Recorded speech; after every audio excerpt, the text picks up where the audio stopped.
स्वागत है दोस्तों आपका अपने चैनल नॉलेज साम्राज्य पर एक नई वीडियो के साथ।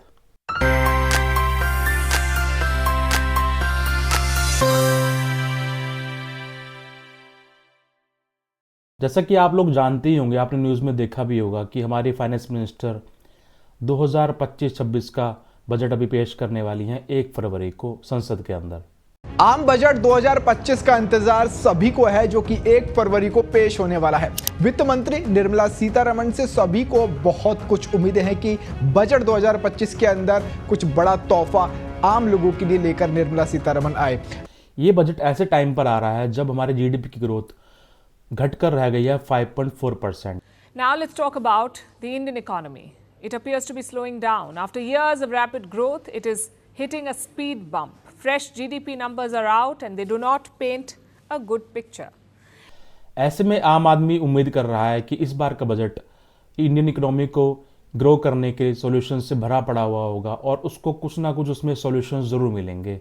उसमें उसको इनकम टैक्स में छूट मिल सकती है और ऐसे कोई सॉल्यूशन सरकार ला सकती है। 2024 जुलाई के बजट में सरकार ने ये उम्मीद जताई थी कि इस बार इंडियन मिडिल क्लास को कुछ इनकम टैक्स में छूट मिल सकती है और स्लैब्स के अंदर कुछ चेंज किए जा सकते हैं, जिससे उससे कुछ ना कुछ राहत तो मिल सकती है। अब भाई ये सब बातें तो हो गई बजट के बारे में कि बजट आने वाला है, पर क्या एक आम आदमी बजट को अच्छे से समझता है, उसको पता है मतलब बजट क्या होता है? तो आज की ये वीडियो इसी के बारे में है। इस वीडियो से आप बजट के बारे में काफ़ी कुछ जान पाएंगे और शायद बजट को समझने में आपको इससे कुछ ना कुछ हेल्प ज़रूर मिलेगी और इसको आप एक नए नज़रिए से देख पाएंगे। तो चलिए फिर शुरू करते हैं। पहली बात करते हैं बजट ज़रूरी क्यों होता है और सरकार के लिए बजट लाना ज़रूरी क्यों है। तो बात कर लेते हैं बजट होता क्या है और सरकार के लिए बजट लाना ज़रूरी क्यों होता है। हर साल सरकार के पास जो भी पैसा और रिसोर्सेज हैं उनको वो कहाँ कहाँ खर्च करेगी, किन स्कीम्स में लगाएगी, उसके लिए एक प्लान बनाया जाता है। सरकार की फाइनेंशियल ईयर में कितनी कमाई हुई और कितना खर्चा, उसको पूरा ब्यौरा बनाया जाता है। इसी को हम बजट बोलते हैं। तो भाई सवाल ये है कि बजट वर्ड आया कहाँ से। बजट वर्ड फ्रेंच लैंग्वेज के वर्ड बुल्गा से लिया गया है, जिसका मतलब होता है लेदर बैग या लेदर का थैला। बुल्गा वर्ड से ही फ्रेंच वर्ड बॉय गोट का जन्म हुआ और उसके बाद इंग्लिश वर्ड बोगेट अस्तित्व में आया और एंड में जाके बोगेट वर्ड से बजट वर्ड बनाया गया। बजट पेश करने से पहले कुछ रिचुअल्स किए जाते हैं, उनके बारे में बात कर लेते हैं। इसे हम कहते हैं हलवा रस्म। इसके मुताबिक कढ़ाई में हलवा बनाया जाता है और उस हलवे को फाइनेंस मिनिस्टर के साथ साथ सभी मिनिस्टर्स के साथ बांटा जाता है। उसके बाद बजट का कम से कम जुड़े जितने भी लोग होते हैं उन्हें नॉर्थ ब्लॉक के अंदर बजट की प्रिंटिंग के काम में लगा दिया जाता है। बजट का काम पूरा होने तक उन लोगों को अपने परिवार या रिलेटिव से मिलने या बात करने की इजाज़त तक नहीं होती। इस बार सरकार का बजट जो ला रही है उसमें उनका फोकस क्या रह सकता है। जैसा कि देश के प्रधानमंत्री कितनी बार देश को एक विकसित राष्ट्र बनाने के बारे में बोल चुके हैं, तो अगर 2047 तक इंडिया को डेवलप्ड कंट्रीज की लिस्ट में एंट्री दिलानी है तो सरकार को इकोनॉमी को ऊपर उठाने के लिए कड़े कानून और ठोस रिफॉर्म्स लाने ही होंगे। अब बात कर लेते हैं कुछ ऐसे इंपॉर्टेंट टर्म्स की जो बजट में यूज किए जाते हैं पर शायद आम आदमी को उनके बारे में कोई नॉलेज नहीं है। पहला है रेवेन्यू, जिसे हम हिंदी में राजस्व भी कहते हैं। रेवेन्यू वो कमाई है सरकार की जो उसको मिलती है डिफरेंट टाइप्स के टैक्सेस से, फीस से, सरकारी कंपनीज के प्रॉफिट से। टैक्सेस की बात करें तो इनमें शामिल है income tax, GST, custom duty और corporate tax. Non tax revenue सरकार को मिलता है सरकारी कंपनीज को होने वाले प्रॉफिट से, जैसे कि सरकारी प्रॉफिट्स, प्रॉपर्टीज के रेंट से, फीस और चालान से। रेवेन्यू के पैसे से ही सरकार सैलरीज और पेंशन का बजट भुगतान करती है। Public welfare and national security के लिए भी पैसा रेवेन्यू से ही दिया जाता है। अगर सरकार का रेवेन्यू उसके खर्च से कम होगा तो सरकार को लोन लेना पड़ेगा ताकि देश की इकोनॉमिक ग्रोथ स्टेबल रहे। दूसरा टर्म है एक्सपेंडिचर। ये पैसा सरकार खर्च करती है सरकारी योजनाओं पर, सरकार के कामकाज पर और सरकारी सेवाओं पर।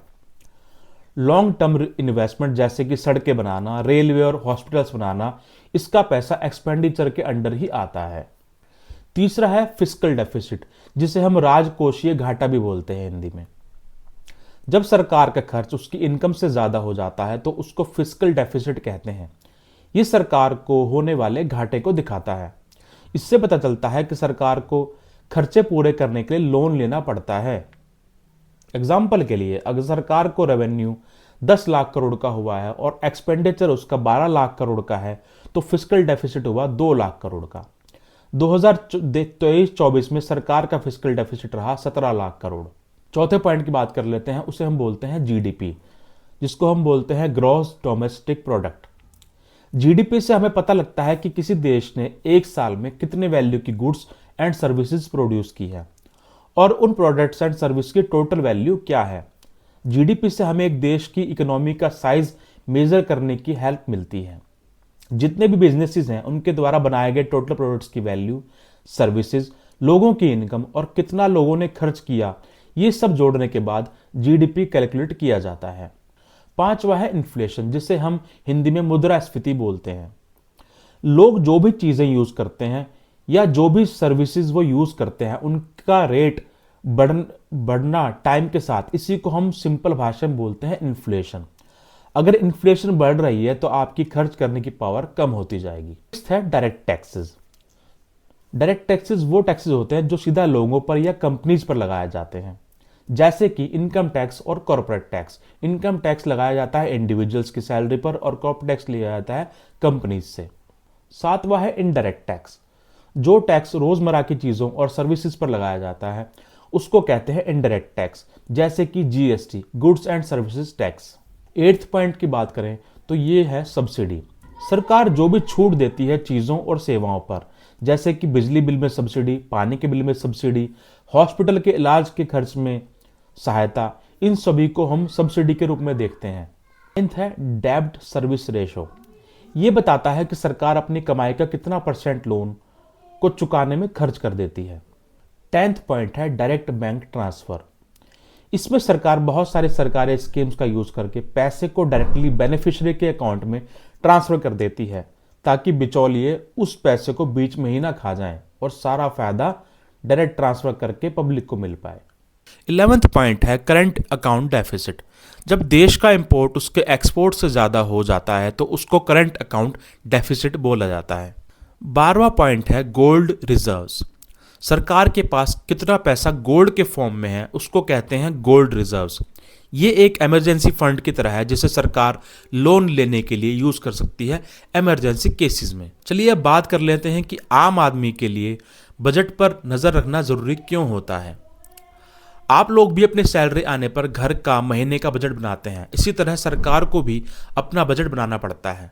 जब तक एक फैमिली का बजट अच्छे से चल रहा है तो उसके खर्चे काबू में रहते हैं और वो कुछ सेविंग्स भी कर पाता है, और उसमें सेम लॉजिक देश के बजट पर भी अप्लाई होता है। बजट एक आम आदमी के लिए भी उतना ही जरूरी है जितना कि सरकार के लिए। आखिर में जो पैसा और रिसोर्सेज सरकार खर्च करती है देश के विकास के लिए, वो आम आदमी के काम ही आता है, और इसी वजह से हमें बजट पर नजर रखना बहुत जरूरी है। क्या सामान महंगा हो गया है और क्या सस्ता, कौन सी सर्विसेज महंगी हो गई हैं और कौन सी सस्ती, किस चीज़ और सर्विसेज पर कितना टैक्स लगेगा, ये सब जानने के बाद ही एक आम आदमी अपने घर का बजट अच्छे से मैनेज कर सकता है। बजट में एक चीज़ आती है जिसको हम बोलते हैं आर्थिक सर्वेक्षण या फिर इकोनॉमिक सर्वे। तो ये इकोनॉमिक सर्वे होता क्या है और क्यों ये ज़रूरी है बजट के लिहाज से। बजट पेश करने से एक दिन पहले सरकार एक रिपोर्ट पेश करती है संसद में। उस रिपोर्ट में देश की इकोनॉमिक कंडीशन का पूरा लेखा जोखा होता है। इस रिपोर्ट में सरकार ये बताती है कि देश की इकोनॉमिक ग्रोथ लास्ट ईयर क्या रही, किन किन सेक्टर्स में ग्रोथ बढ़ी है और किन में अभी सुधार की और ज़्यादा ज़रूरत है। आने वाले बजट में सरकार क्या क्या कदम उठाने वाली है इकोनॉमिक ग्रोथ को ठीक करने के लिए, उसमें ये सारा ब्यौरा दिया जाता है। आई होप इस वीडियो में मैंने काफ़ी कुछ बजट के बारे में एक्सप्लेन कर दिया है, जिससे आपको बजट को समझने में कुछ ना कुछ हेल्प तो ज़रूर मिलेगी। अब लास्ट में वीडियो अच्छी लगी हो तो प्लीज़ इसको लाइक करें, ज़्यादा से ज़्यादा लोगों के साथ शेयर करें, और प्लीज़ चैनल को सब्सक्राइब करना ना भूलें। Thanks for watching, have a great day ahead.